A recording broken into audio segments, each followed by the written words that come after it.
तो दोस्तों आज का हमारा टॉपिक होने वाला है मेले एवं महोत्सव। तो हमने इसे दो भागों में डिवाइड कर लिया है। तो सबसे पहले हम मेले देखने वाले हैं और उसके बाद हम महोत्सव देखने वाले हैं। तो दोस्तों आप ये लास्ट तक वीडियो जरूर अटेंड करिएगा, आपके एग्जाम में जरूर हेल्प करेगा। ठीक है दोस्तों। और दोस्तों ये थोड़ा डिटेल होने वाला है वीडियो। तो चलिए दोस्तों हम स्टार्ट कर लेते हैं हमारा भारत का जो प्रसिद्ध मेला है उसके ऊपर से, जैसे कि कुंभ मेला। तो ये भारत का सबसे प्रसिद्ध मेला है कुंभ मेला। कुंभ मेले का अर्थ अगर आपको पूछा जाए तो घड़ा होता है, अर्थात इसे पवित्र घड़े का त्यौहार भी कहा जाता है। तो ये भी आपको याद रखना है। ठीक है। और दोस्तों कुंभ मेले का अगर आपको शाब्दिक अर्थ पूछा जाए तो क्या होता है, तो कलश होता है शाब्दिक अर्थ, और अर्थ पूछा जाए तो घड़ा होता है और शाब्दिक अर्थ कलश होता है। ठीक है। तो दोस्तों ये कुंभ मेला जो होता है ये भारत के चारों स्थानों पर लगता है। तो बेसिकली ये चार स्थान हम आगे देखने वाले हैं दोस्तों। इन चारों स्थानों पर ये आयोजित होता है। तो दोस्तों ये हर 3 वर्ष के बाद नए स्थान पर ये मेला आयोजित होता है नदी के तट पर। तो ठीक है, नदी के तट पर ये आयोजित होता है। तो ये फर्स्ट ऑफ ऑल आपको याद रखना है। और ये हर 3 वर्ष के बाद नए स्थान पर आयोजित होता है। मतलब दोस्तों 4 स्थानों पर आयोजित होता है। तो इसका अर्थ होता है कि ये एक ही जगह पर आने के लिए ये कुंभ मेला 12 वर्ष लगते हैं लगभग, और नए जगह पर जाने के लिए ये 3 वर्ष लगते हैं। अगर आपको पूछा जाए कि अर्ध कुंभ मेला कितने वर्षों के बाद लगता है, तो 6 वर्षों के अंतराल में अर्ध कुंभ मेला लगता है। और एक ही जगह पर आने के लिए कुंभ मेला 12 वर्ष का अंतराल लगता है। ठीक है, ये डाउट आपको क्लियर हो गया होगा। तो चलिए दोस्तों हम आगे देख लेते हैं कौन से स्थानों पर लगते हैं और कौन से नदी के किनारे लगते हैं। हरिद्वार उत्तराखंड में लगता है दोस्तों गंगा नदी के किनारे। ठीक है, हरिद्वार उत्तराखंड में लगता है गंगा नदी के किनारे। और उत्तर प्रदेश का जो प्रयागराज है तो इसमें त्रिवेणी संगम पर लगता है। तो जैसे कि इस मैप के माध्यम से हम देख लेते हैं वो त्रिवेणी संगम में कौन सी नदियाँ आते हैं। जैसे कि आपकी दोस्तों यमुना नदी हो गई, तो ये आपकी प्रयागराज में मिलती है। और एक गंगा नदी हो गई, ये भी आपकी प्रयागराज में मिलती है। और उसके बाद है दोस्तों सरस्वती नदी। तो ये तीनों का संगम होता है इस प्रयागराज में, और इसे त्रिवेणी संगम ये नाम दिया गया है। ठीक है, आपको ये डाउट क्लियर हो गया होगा। ठीक है, तो दोस्तों आगे का है हमारा नासिक महाराष्ट्र। ठीक है, महाराष्ट्र का जो नासिक है तो यहाँ पे लगता है दोस्तों गोदावरी नदी के किनारे लगता है नासिक महाराष्ट्र में। मध्य प्रदेश के उज्जैन में लगता है शिप्रा नदी के किनारे। ठीक है, तो ये थोड़ा आगे पीछे हो गया है, आपको इधर कवर कर लेना है। ठीक है, तो दोस्तों यहाँ पे आपको समझ गया होगा। तो चलिए दोस्तों यहाँ पे हम उठा लेते हैं मध्य प्रदेश के उज्जैन को। तो जैसे कि मध्य प्रदेश का जो उज्जैन है तो ये विशेष स्थल है दोस्तों। उज्जैन सिंहस्थ के नाम से भी जाना जाता है। ठीक है, तो ये भी पॉइंट आपको याद रखना है, सिंहस्थ के नाम से जाना जाता है उज्जैन। उज्जैन जो शहर है तो ये महाकाल के मंदिर के लिए प्रसिद्ध है, जो कि भगवान शिव का एक सबसे बड़ा पवित्र मंदिर है उज्जैन का महाकाल मंदिर। ठीक है, तो ये भी आपको याद रखना है। अगला जो हमारा मेला होने वाला है उसका नाम है सोनपुर मेला। तो दोस्तों ये जो सोनपुर जो मेला है तो ये गंगा और गंडक नदियों के संगम पर लगता है। ठीक है, इसमें आपको कंफ्यूज नहीं होना है, गंगा और गंडक नदी के संगम पर लगता है ये सोनपुर का मेला। और दोस्तों ये एशिया का सबसे बड़ा मेला पशु मेला है। और दोस्तों ये कहाँ पर लगता है, बिहार के सोनपुर में लगता है ये सोनपुर मेला। ठीक है, ये भी आपको याद रखना है। ठीक है, अगर आपको पूछा जाए प्रत्येक वर्ष कब लगता है, तो ये कार्तिक माह में लगता है, जैसे कि अक्टूबर नवंबर महीने में। तो ये 30 दिनों तक ये मेला चलता है। तीसरे नंबर का हमारा जो मेला है उसका नाम है पुष्कर मेला। राजस्थान के अजमेर जिले के पुष्कर झील के किनारे आयोजित होता है। मतलब ये कहाँ पर होता है, राजस्थान का जो अजमेर है, अजमेर जिला है, तो वहाँ पे जो पुष्कर झील है तो उसके किनारे ये आयोजित होता है पुष्कर मेला। कार्तिक माह में लगता है, नवंबर इस मंथ में, और ये 15 दिनों तक लगता है ये पुष्कर मेला। और यहाँ पे दोस्तों ऊंट, बैल और अन्य पशुधन का क्रय विक्रय किया जाता है। चौथे नंबर का हम मेला देख लेते हैं जिसका नाम है कपिल मुनि मेला, जो कि राजस्थान के बीकानेर में लगता है ये कपिल मुनि मेला। कार्तिक पूर्णिमा में लगता है, नवंबर इस मंथ में।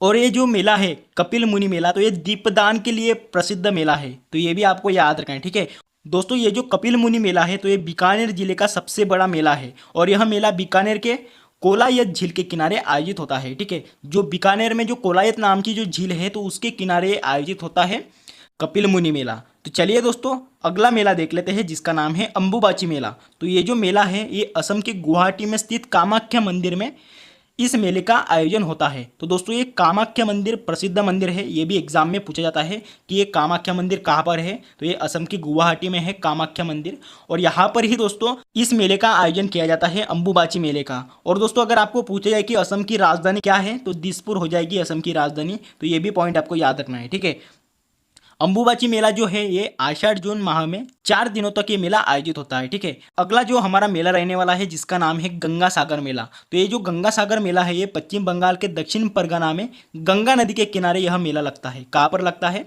पश्चिम बंगाल के दक्षिण परगना में। ठीक है, दक्षिण परगना में गंगा नदी के किनारे, मतलब ये जो गंगा नदी है तो इसके नदी के किनारे ये मेला लगता है। और दोस्तों ये पश्चिम बंगाल की अगर आपको पूछी जाए राजधानी तो कोलकाता हो जाएगी, ये भी आपको याद रखना है। ठीक है, और इस मेले की मान्यता है कि 14 जनवरी जो कि मकर संक्रांति का दिन होता है, इसके शुभ अवसर पर स्नान करने से 100 अश्वमेध यज्ञ करने के बराबर पुण्य की प्राप्ति होती है। तो इस मेले का ये शुभ अवसर होता है। ठीक है दोस्तों, अगला जो हमारा रहने वाला है मेला उसका नाम है सूरज कुंड मेला, जो कि हरियाणा का मेला है दोस्तों। तो ये सूरज कुंड मेला ये हरियाणा के फरीदाबाद में मनाया जाने वाला एक मेला है। और सूरज कुंड अंतर्राष्ट्रीय शिल्प मेला जो कि फरवरी माह में लगता है, तो ये भी आपको याद रखना है। ठीक है, फरवरी माह में लगता है ये मेला और ये अंतर्राष्ट्रीय शिल्प मेला है। कौन सा? सूरज कुंड मेला। और दोस्तों हरियाणा की राजधानी अगर आपको पूछ जाए तो चंडीगढ़ बिंदास कर देना। चंडीगढ़ 2 राज्यों की राजधानी है, एक तो है आपका पंजाब और दूसरा है हरियाणा।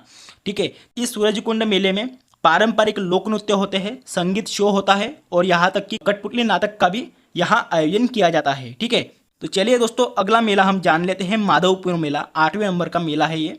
तो दोस्तों ये जो माधवपुर मेला है तो ये गुजरात का मेला है। गुजरात के पोरबंदर जिले के माधवपुर गांव में प्रतिवर्ष मनाए जाने वाला एक जीवंत सांस्कृतिक मेला है।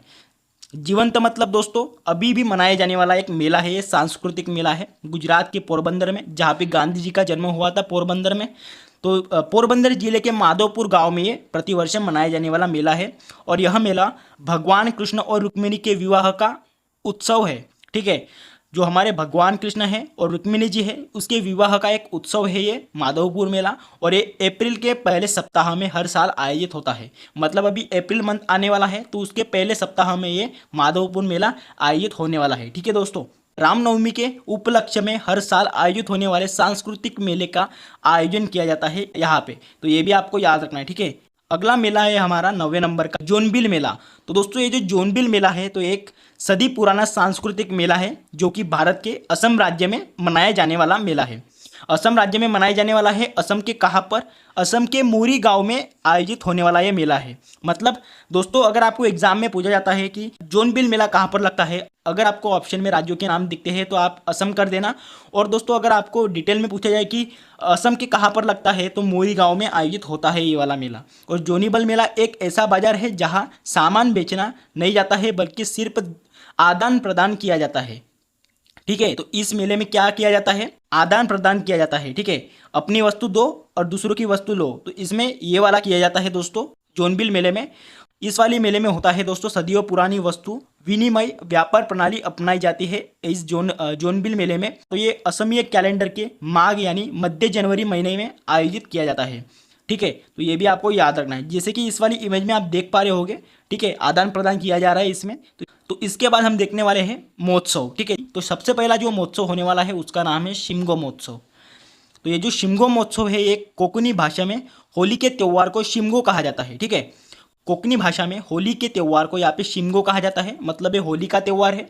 और ये फाल्गुन फरवरी मार्च में मनाया जाने वाला त्यौहार है। ठीक है दोस्तों, और ये गोवा की राजधानी अगर आपको पूछी जाए तो पणजी आप बिंदास कर देना। शिमगो महोत्सव तो ये हिंदू समुदाय का एक प्रमुख महोत्सव है शिमगो महोत्सव।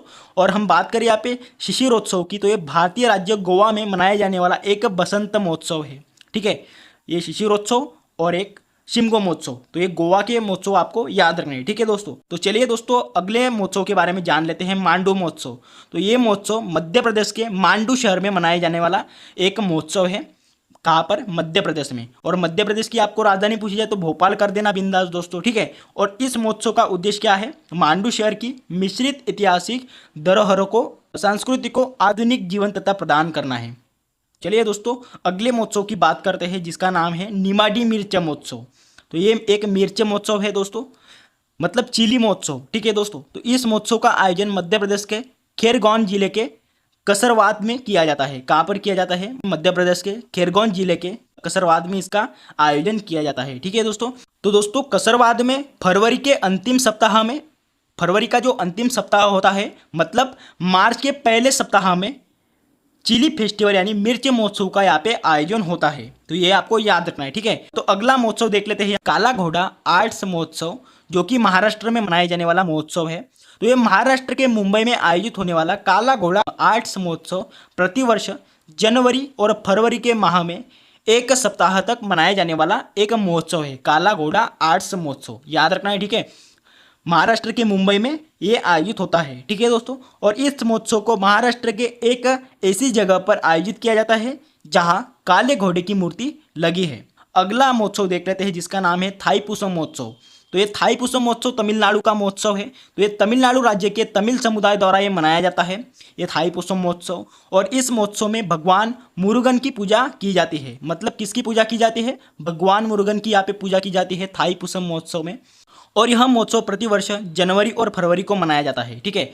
ये महोत्सव एक थोड़ा डेंजरस महोत्सव है, ठीक है दोस्तों। तो आप इस वाली इमेज में देख सकते हैं, इस वाली महोत्सव में भगवान मुरुगन की पूजा की जाती है और ये तमिल समुदाय द्वारा ये मनाया जाता है। तो चलिए दोस्तों अगला महोत्सव यहाँ पे देख लेते हैं, हॉर्नबिल महोत्सव। दोस्तों इस महोत्सव का आयोजन होता है 1 दिसंबर को नागालैंड के स्थापना दिवस पर इसका आयोजन किया जाता है, हॉर्नबिल महोत्सव का। और दोस्तों अगर आपको नागालैंड की राजधानी पूछी जाए तो कोहिमा हो जाएगी नागालैंड की राजधानी। इसका उद्देश्य क्या है? नागालैंड की जो सांस्कृतिक विरासत है उसको बढ़ावा देना और संरक्षित करना भी है इसका एक उद्देश्य है दोस्तों, ठीक है। दोस्तों इस वाली इमेज में आप देख सकते हैं ये वाला महोत्सव कैसा है। चलिए दोस्तों अगले महोत्सव की बात करते हैं, मकर विलक्कू महोत्सव। मकर विलक्कू जो महोत्सव है ये केरल के सबरीमाला अयप्पा मंदिर में मकर संक्रांति पर आयोजित किया जाता है। ये जो महोत्सव है ये केरल के सबरीमाला अयप्पा जो मंदिर है केरल का, तो वहाँ पे मकर संक्रांति का जो दिन होता है उसके अवसर पर आयोजित किया जाता है।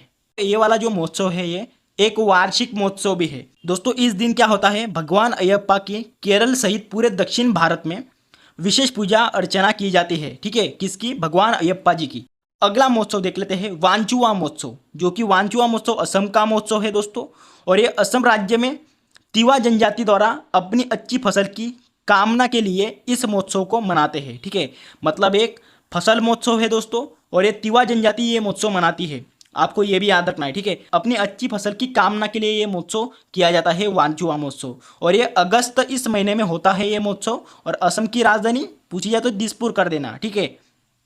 तो दोस्तों अगला महोत्सव देख लेते हैं, फ्लेमिंगो महोत्सव। प्रतिवर्ष आंध्र प्रदेश के नेल्लोर जिले में पुलिकट झील पक्षी अभयारण्य के पास सुल्लरपेटा में मनाया जाता है ये फ्लेमिंगो महोत्सव, ठीक है। और ये जनवरी में मनाया जाने वाला महोत्सव है। इस उत्सव का मुख्य आकर्षण क्या है? साइबेरिया के जो रंगीन प्रवासी पक्षियां हैं तो इसका अवलोकन है, जो घोंसले बनाने और प्रजनन के लिए क्षेत्र का दौरा करते हैं ये साइबेरिया के पक्षी। फ्लेमिंगो इनका नाम है इन पक्षियों का। तो ये दौरा करते हैं घोंसले बनाने और प्रजनन के लिए। तो अगला महोत्सव देख लेते हैं यहाँ पे, बथुकम्मा महोत्सव। बथुकम्मा महोत्सव भारत के तेलंगाना राज्य में महिलाओं द्वारा मनाए जाने वाला एक क्षेत्रीय महोत्सव है। ये वाला महोत्सव महिला मनाती है दोस्तों। तेलुगु में बथुकम्मा का अर्थ क्या होता है? देवी माँ जिंदा है, इसका अर्थ होता है तेलुगु में। इस बथुकम्मा को महागौरी के रूप में पूजा जाता है, ठीक है। तो ये भी आपको याद रखना है, ठीक है। तो चलिए दोस्तों अगला महोत्सव यहाँ पे देख लेते हैं, कलपति रथ महोत्सव, जो कि दक्षिण भारत के केरल राज्य में पलक्कड़ के कलपति में ये महोत्सव मनाया जाता है और एक वार्षिक हिंदू मंदिर उत्सव भी है, ठीक है। आपको याद रखना है। और यह त्यौहार श्री विशालाक्षी समेता श्री विश्वनाथ मंदिर में है, जहां देवता भगवान शिव, भगवान विश्वनाथ और उनकी पत्नी विशालाक्षी है, जो पार्वती का दूसरा नाम है दोस्तों। विशालाक्षी जो कि पार्वती का दूसरा नाम है। नवंबर के महीने में यहाँ आयोजित होने वाला वार्षिक 10 दिवसीय रथ उत्सव है, जो कि केरल के सबसे उल्लेखनीय त्योहारों में से एक त्यौहार है ये, ठीक है। तो चलिए दोस्तों अगला यहाँ पे महोत्सव देख लेते हैं, जिसका नाम है जल्लीकट्टू महोत्सव। ये भी एग्जाम में ज्यादातर पूछा जाता है। जल्लीकट्टू महोत्सव तमिलनाडु के ग्रामीण इलाकों का एक परंपरागत खेल है, ठीक है। तो ये बैलों के साथ किया जाता है दोस्तों। ये खेल जनवरी माह में मनाया जाता है। ये वाला जल्लीकट्टू महोत्सव 2000 वर्ष पुराना है, ठीक है। और जिसमें इस वाली महोत्सव में क्या होता है, बैलों और इंसानों की लड़ाई करवाई जाती है इस वाली महोत्सव में। तो ये आपको याद रखना है, जैसे कि इस वाली इमेज में आप देख सकते हैं। तो चलिए दोस्तों अगला महोत्सव यहाँ पे देख लेते हैं, नुआखाई महोत्सव। तो ये जो नुआखाई महोत्सव है भारत के मुख्य रूप से ओडिशा व छत्तीसगढ़ में मनाया जाने वाला एक कृषि महोत्सव है, ठीक है। ये वाला महोत्सव कृषि महोत्सव है दोस्तों, और ये ओडिशा व छत्तीसगढ़ में मनाए जाने वाला एक कृषि महोत्सव है, ठीक है। इस महोत्सव में क्या होता है, धान की नई ऋतु का स्वागत किया जाता है। इस वाली महोत्सव में। और इस महोत्सव को गणेश चतुर्थी के एक दिन बाद भाद्रपद शुक्ल पंचमी को मनाया जाता है ये वाला महोत्सव। ठीक है, कब मनाया जाता है? गणेश चतुर्थी के एक दिन बाद भाद्रपद शुक्ल पंचमी को मनाया जाता है ये वाला त्यौहार।